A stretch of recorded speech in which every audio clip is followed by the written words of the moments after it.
जनवरी 2024 को अपनी पदयात्रा शुरू की मणिपुर से महाराष्ट्र की 6,800 किलोमीटर की। तो हमने भी अपने जिला कांग्रेस कमेटी कार्यालय से और बुराड़ी बाईपास तक जो पैदल यात्रा की। आदरणीय मंगतराम सिंघल जी हमारे पूर्व मंत्री हैं, उन्होंने झंडी दिखा के हमें रवाना किया। तो हम सब यही काम करते हैं। क्षेत्र में समस्याएं हैं, तकलीफें हैं, उनको किस तरह से निदान हो। लेकिन जब से केजरीवाल जी की सरकार आई है, और भले ही बीजेपी के साथों सांसद जीत गए इस बारी भी और पहले भी, लेकिन ना तो कोई सांसद काम कर रहा है, ना सरकार काम कर रही है। डे बाई डे दिल्ली के लोगों की समस्याएं बढ़ती जा रही हैं, जिसके कारण लोगों को परेशानी हो रही है।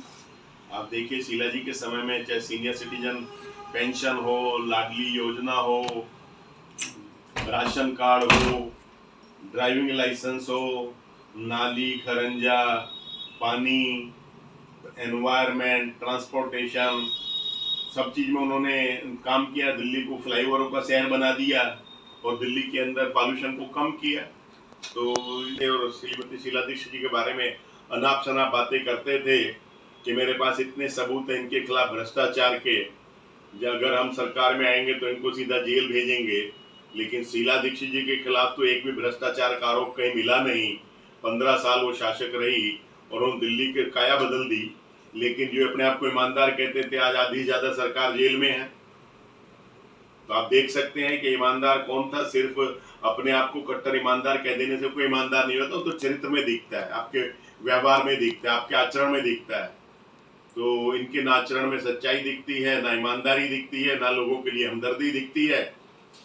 इसी कारण दिल्ली के लोगों की डे बाई डे परेशानी बढ़ती जा रही है। अध्यक्ष महोदय, आजकल जो समाज सेवा चुनाव लड़ना चाहते हैं, हम कहा जनता की सेवा, समाज सेवा चुनाव लड़ना चाहते हैं, हम समाज सेवा करेंगे जनता का, लेकिन खाली एक बोर्ड लिख करके टांग लेते, सेवा करते नहीं, उनकी भावना नहीं होती। इसके बारे में क्या? नहीं, मेरा ऐसा मानना नहीं है। ज्यादा लोग अच्छे हैं दुनिया में जो है, और किसी भी राजनीतिक आदमी के यहाँ जाइए तो मुझे तो ऐसा लगता है कि हमें तो कांग्रेस के लोगों के बीच में उन्हीं के घरों पे जाने का मौका मिला। तो चाहे शीला दीक्षित जी थी, संदीप दीक्षित जी थे, जयप्रकाश अग्रवाल जी थे, रोज सैकड़ों लोगों से सवेरे मिलते हैं। आज हमारे अध्यक्ष है देवेंद्र यादव जी, आप जाइए उनके घर पे, रोज सैकड़ों लोगों से मिलते हैं। लोग अपनी समस्याएं लेके आते हैं। उनका कई लोगों का स्टाफ है, कोई चिट्ठी लिख रहा है, कोई टेलीफोन कर रहा है, कोई सरकारी अधिकारी से संपर्क कर रहा है। और जब कोई जनमानस का मुद्दा होता है, उसके लिए देवेंद्र यादव जी कोई धरना है, प्रदर्शन है, अधिकारियों से मिलना है, वो सब करते हैं। अभी लोग एक एक बूंद पानी के लिए तरस रहे थे, तो आदरणीय देवेंद्र यादव जी जमुना पे गए, वजीराबाद वाटर ब्रिक्स पे गए, वहां देखा तो बीजेपी वाले कहते थे कि पहले से ज्यादा पानी दे रहे हैं। और जब यमुना का दौरा किया और मुर्ग नहर का दौरा किया तो वो पानी नहीं दिख रहा था। तो ये झूठी राजनीति जो लोगों को समझ में आ गई है। आजकल अध्यक्ष महोदय, आप तो बहुत अनुभव है, आजकल दिल्ली की राजनीति पर क्या कहेंगे? देखिए, मैं तो उपराज्यपाल महोदय को अनुरोध करना चाहूंगा कि थोड़ा सा दिल्ली के लोगों के प्रति हमदर्दी रखें। इन सातों सांसदों से कहूंगा कि अपनी जिम्मेवारी का निर्वाह करें। आप सरकार से कहूंगा कि आपके पास शीला जी से डबल से ज्यादा का बजट है। शीला जी उस आपके आधे से कम बजट में दिल्ली में सारी सर्विसेज दे रही थी और दिल्ली के कायाकल्प बदल रही थी। आप डबल से भी ज्यादा बजट हो जाने के बावजूद कुछ करते नहीं दिख रहे और सारा पैसा खत्म हो जाता है। तो इस भ्रष्टाचार के कारण जो है दिल्ली के लोगों की बर्बादी और परेशानी बढ़ रही है। केजरीवाल को जेल में डालना कितना सही मानते हैं? देखिए, केजरीवाल को हम जेल में डालना जो है, हम लोगों की शिकायत पे ही केजरीवाल जेल में गए। लेकिन मैं आपको ये बता देना चाहता हूँ कि शराब को समाज में, सोसाइटी में बुराई के रूप में देखा जाता है। कोई भी सरकारें रही, उन्होंने शराब को प्रमोट नहीं किया। केजरीवाल जी की एकमात्र ऐसी सरकार थी जिसने शराब का ही प्रमोशन शुरू किया। करना चाहिए शिक्षा का, हॉस्पिटल का, बाकी सुधारों में। लेकिन ये एक ऐसी सरकार थी जो बातें तो बहुत बढ़िया बढ़िया करती थी, लेकिन शराब को ही प्रमोट कर रही थी। तो उसी कारण से हमने इनकी शिकायत की, और उस शिकायत में जो है काफी सच्चाई थी। लेकिन हम केजरीवाल जी की गिरफ्तारी का विरोध इसलिए करते थे, या हेमंत सोरेन की गिरफ्तारी का विरोध इसलिए करते थे कि ये भारतीय जनता पार्टी राजनीतिक रूप से विपक्ष को कमजोर करने के लिए, चाहे कांग्रेस के खाते सीज करे गए हों तुरंत चुनाव की दहलीज पे आने के बाद, तो ये द्वेष भावनापूर्ण तरीके से काम कर रहे हैं। इसका हम विरोध करते थे। करप्शन के मामले में हमारा किसी से कोई कंप्रोमाइज नहीं है, हमारी पार्टी का हो, दूसरी पार्टी का हो, किसी और पार्टी का हो, अगर करप्शन करेगा तो उसके खिलाफ हिंदुस्तान के कानून के तहत सख्त से सख्त सजा उसको मिलनी चाहिए और उसको सलाखों के पीछे जाना चाहिए। लेकिन ये बीजेपी की सरकार हर भ्रष्ट आदमी को जो इनके पास चला जाता है वो दूध का धुला हो जाता है, जो तक वो विपक्ष में रहता है तो उसका ऊपर सारे आरोप रहते हैं। लेकिन हिंदुस्तान के लोगों ने अब ये समझ लिया है, उसी का ये आपके सामने परिणाम है कि राहुल गांधी जी और इंडिया गठबंधन को इतनी बड़ी जीत मिली। प्रधानमंत्री खुद अपना स्वयं का चुनाव हारते हारते बचे हैं।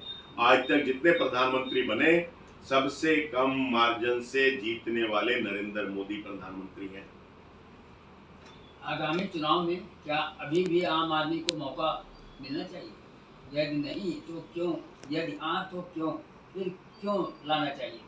देखिए, ये तो दिल्ली के लोगों का फैसला है।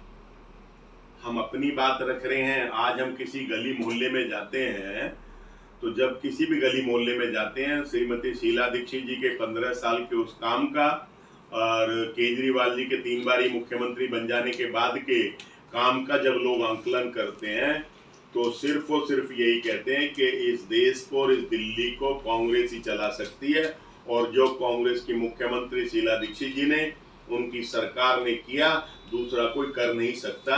तो आप इससे अंदाजा लगा सकते हैं कि लोगों का झुकाव किनकी तरफ है। दिल्ली का जल भराव व अन्य तमाम समस्याओं के हल के लिए क्या होना चाहिए? देखिए, दिल्ली के जल भराव के लिए रेगुलर गाइडलाइंस हैं कि 23 जून तक दिल्ली के सभी नालों की सफाई हो जानी चाहिए। ये यूनिवर्सल ऑर्डर है, सदा के लिए है। उल्टा उससे अलग हम कुछ समर प्लान, कुछ विंटर प्लान बनाते हैं। ये सरकार बनी बनाई गाइडलाइंस का भी पालन नहीं करती और समर और विंटर प्लान की तो बात ही छोड़ दीजिए। तो उसी के कारण दिल्ली के लोगों को आज जगह जगह पानी भरता हुआ दिखता है, क्योंकि ना तो जो है नालों की, छोटे नालों की सफाई हो रही है, ना पीडब्ल्यूडी के नालों की सफाई हो रही है, ना फ्लड के नालों की सफाई हो रही है। तो जब ये नालों की सफाई नहीं होगी तो पानी कहाँ जाएगा? लोगों के घरों में भरेगा, सड़कों पे भरेगा।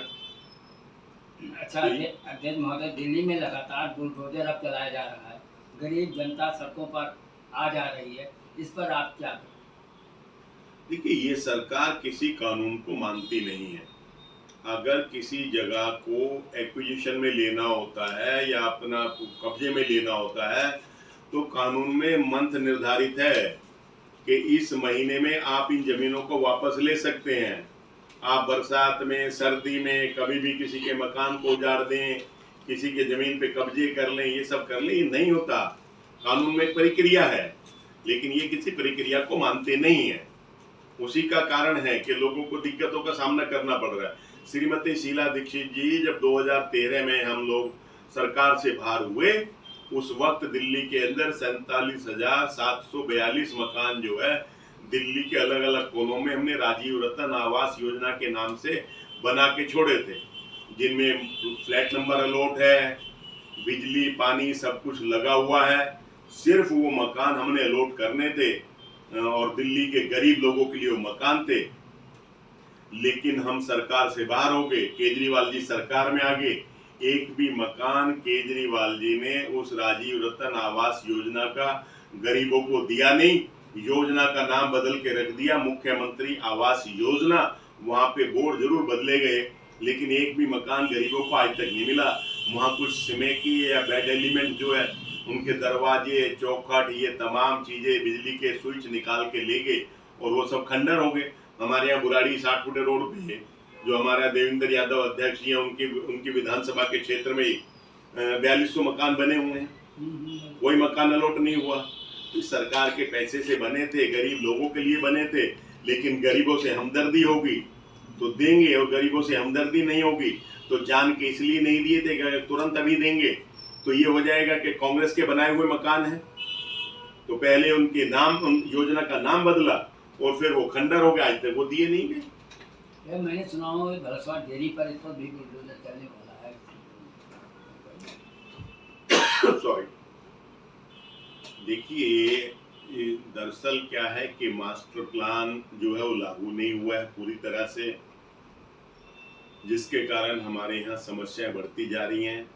माननीय अजय माकन जी यूडी मिनिस्टर थे, उन्होंने बुराड़ी के अंदर 7 जो है 120-20 फुट की सड़कें, एक 300 फुट की सड़क और एक 240 फुट की सड़क इस क्षेत्र में दी थी।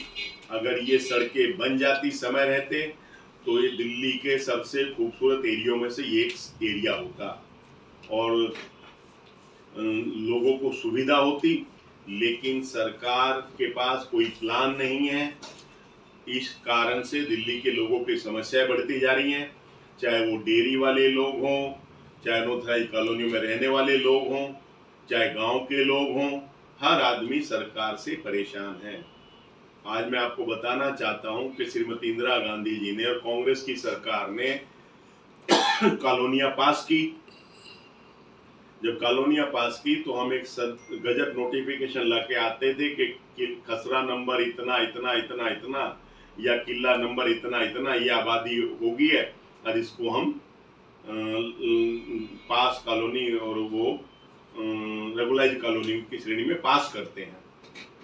लेकिन हमने श्रीमती सोनिया गांधी जी के हाथों से 1639 कॉलोनियों को चिन्हित करके फिरोजशाह कोटला में इसमें छत्रसाल स्टेडियम मालटाउन के अंदर उन कॉलोनी के लोगों को सर्टिफिकेट दिलवाए और उन कॉलोनियों को पास कर रहे थे।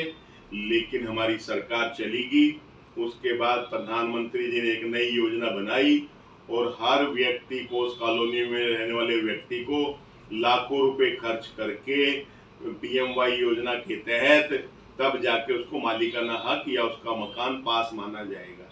तो ये सिर्फ लूट और खसोट की सरकार है।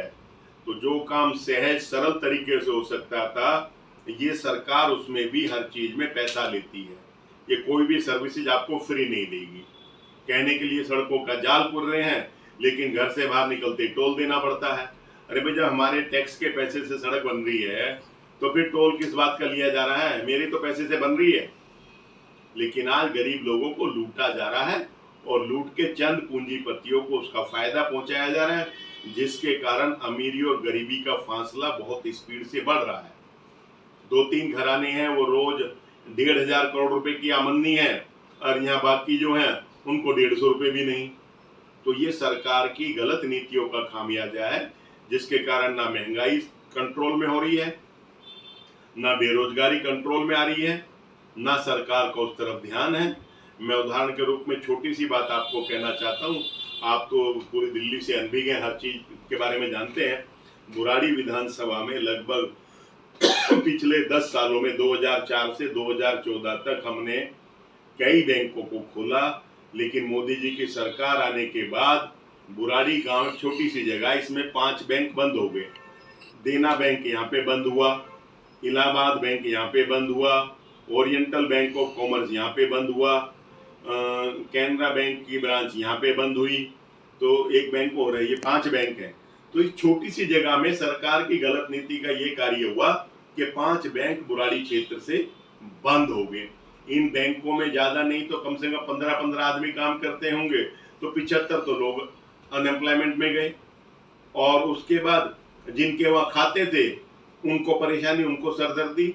लेकिन इस सरकार को कोई भी बात समझ में नहीं आती है, क्योंकि ये लोगों के बीच में नहीं जाते। ये लोगों से राहुल गांधी जी की तरह चर्चा नहीं करते।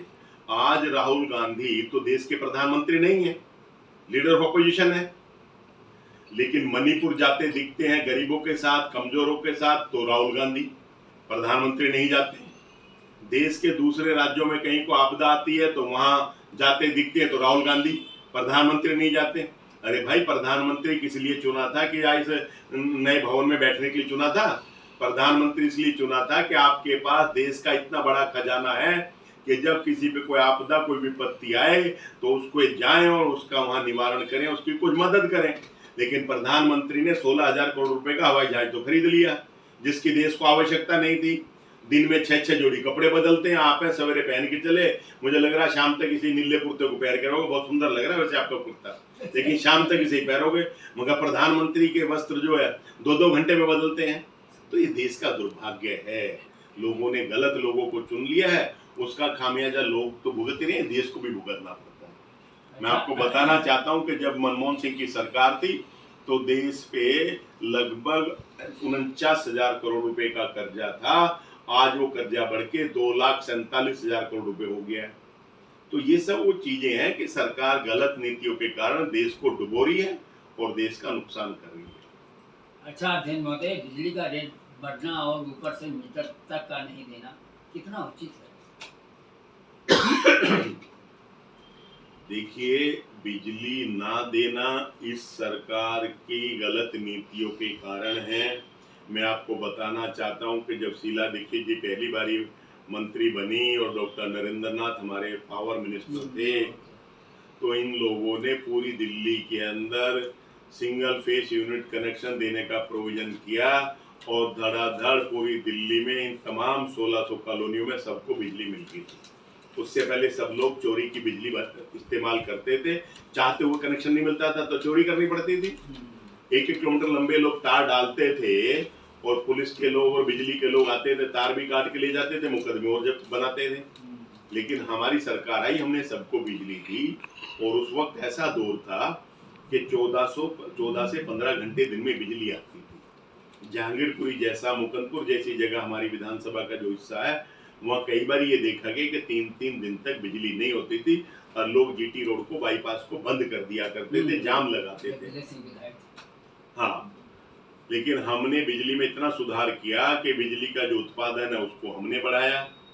जगह जगह खंबे लगा के इलेक्ट्रिफिकेशन, तार खींच के उनके घरों तक बिजली पहुंचाई, तो उत्पादन हमने बढ़ाया बिजली का, घर घर हमने बिजली को पहुंचाया और सिर्फ 600 रुपए में एक कनेक्शन लगा के देते थे। 600 रुपए चार्ज करते थे, 40 रुपए मीटर का फिक्स चार्ज आता था, 2 महीने में एक बिल आता था। आज 2 महीने के बजाय बिल तो साल में 12 के बजाय 13 आ रहे हैं, 28 दिन का महीना हो गया, क्योंकि ये मोदी जी के नजदीकी है रिलायंस और ये सब जो है, तो अब गणित ही बदल दिया। जो इंग्लिश कैलेंडर है उसको मान के सारी दुनिया को तनख्वाह मिलती है, उसी के हिसाब से दिहाड़ी मिलती है। लेकिन इन्होंने उस कैलेंडर को ही खत्म कर दिया और 28 दिन का महीना कर दिया। चाहे मोबाइल का बिल हो तो 28 दिन में आ रहा है, 27 दिन में, और बिजली का हो तो 27 दिन में, और 40, हाँ, रेट भी बढ़ा दिया। तो ये ऐसी चोर सरकार है कि ये उद्योगपतियों के साथ खड़ी है और गरीब लोगों को परेशान कर रही है। तो ये सब वो चीजें हैं जो सरकार की गलत नीति के कारण लोगों को खामियाजा भुगतना पड़ रहा है। और सिर्फ बिजली में नहीं, बिजली है, पानी है, सड़क है। आप यहाँ बुराड़ी क्षेत्र में कितनी बारी आते थे, आपके पास तो अपनी सवारी है, लेकिन हम ये तो देखते थे कि जो लोग बसों में जाते थे, हर जगह शीला दीक्षित जी ने स्टील फ्रेम के बस स्टैंड बनवा रखे थे। लोग बारिश में उनके नीचे खड़े होते थे, धूप में उनके नीचे खड़े होते थे और बस आने पे बस में बैठ के चले जाते थे। आज वो सारे स्टील फ्रेम जो 1 लाखों रुपए का बनता था, वो एक भी स्टील फ्रेम कहीं बस स्टैंड ही नहीं है। कौन उनको लूट के ले गया? ये कोई ऐसे कोई शहर का आदमी उठा के ले जाएगा? तो इस सरकार ने पैसे खा खा के सारे स्टील फ्रेम भी बेच दिए और लोगों से वो सुविधा थी, वो सुविधा छीन ली। अच्छा, ये अध्यक्ष महोदय, सबसे एक बड़ी कमी हमारे विधानसभा में, वहाँ बाईपास से लेकर यहाँ तक कोई महिलाओं के लिए कोई ऐसा बाथरूम नहीं है, ये मैंने कई बार क्वेश्चन अखबार में भी कर रहा हूँ। तिवारी जी, मैं तो आपको पहले ही कह रहा हूँ कि ये सरकार हर फ्रंट पे फेल है। ये लोगों को सुविधाएं नहीं देना चाहती।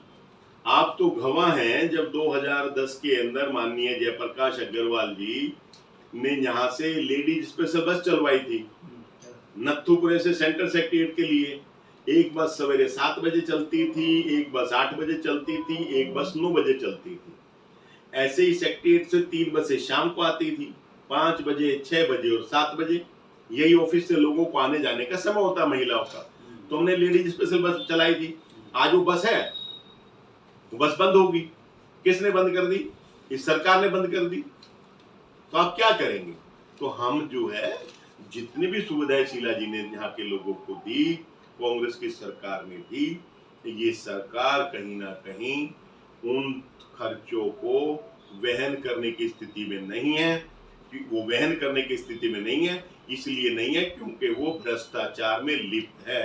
वो सिर्फ वो काम करना चाहती है जिस काम में 100 में से 80 रुपए इनकी जेब में आ जाए।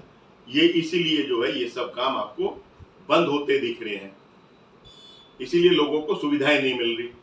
सड़क खरंजा बनाने की बात करते हैं, कहीं बनता नहीं। 2017 में केजरीवाल जी बुराड़ी विधानसभा में आए थे,